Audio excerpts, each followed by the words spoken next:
Oh, hello everyone. Today I want to talk about is breaking the cycle of body shame. And I know this is a very deep subject, and I could probably do a whole workshop on this, but this is how the universe works. This theme just keeps resurfacing. And as I was thinking about what I wanted to talk about today, I thought this is it.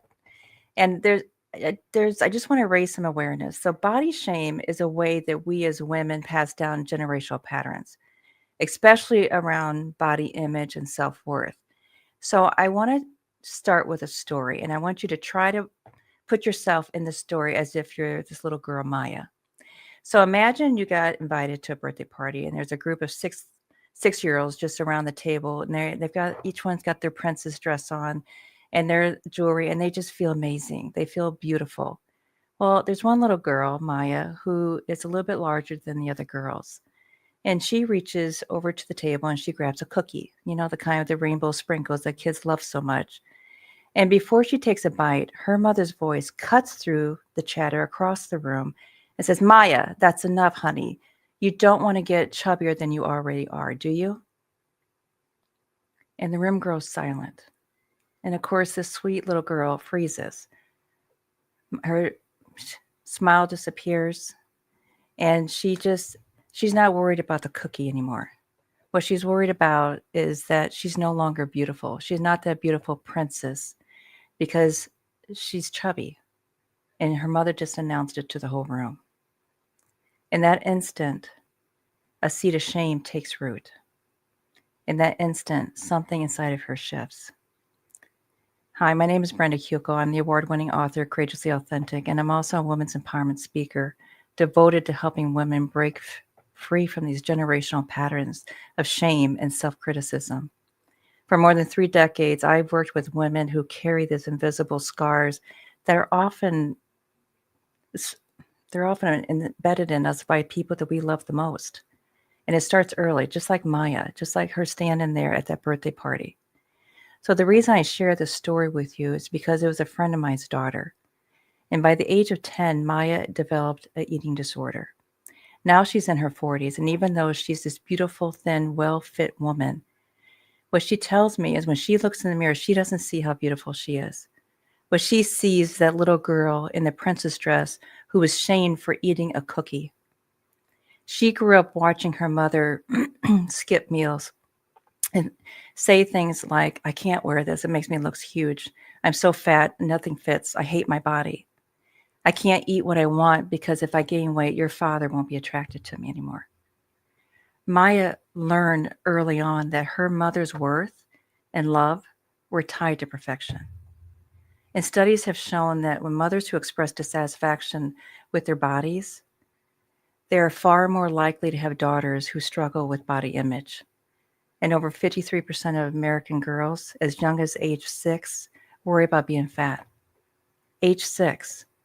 Little girls at age 6 should not be worried about being fat. They don't even understand what metabolism means. They should be kids and playing.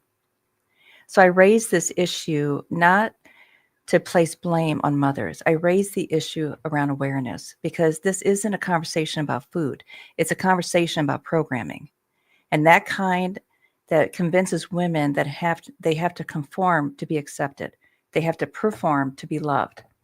Or they have to be perfect just to be enough. So here's our invitation for you today. Over the next 24 hours, I want you to really be mindful of what you're saying, the words you're thinking, the words you're saying out loud. What do you say when you look in the mirror? What do your children hear you say about your body, about their bodies? And when you catch yourself, I want you to pause and I want you to ask yourself, where did I learn that my worth was tied to how I look and from whom? Because those beliefs don't start with you. Those beliefs were handed down from generation to generation of women doing their best to fit someone else's definition of what it means to be enough.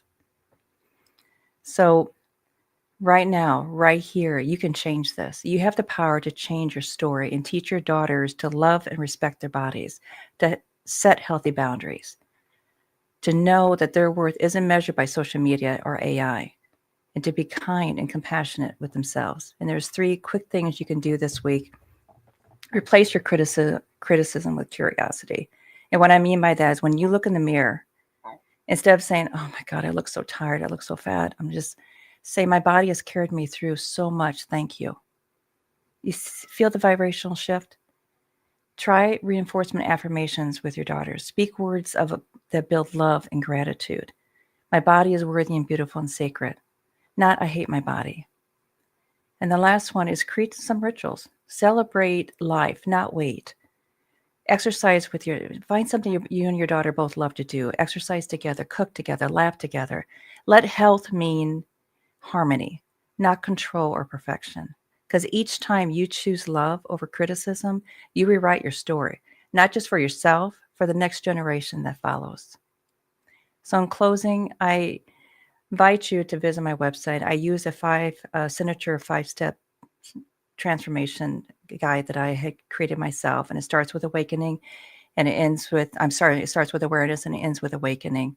So please visit my website. I do give away a free chapter of my book called Who Owns Your Belief System? And the reason I give it away because it's so important to really explore your beliefs and find out whose beliefs are running your life.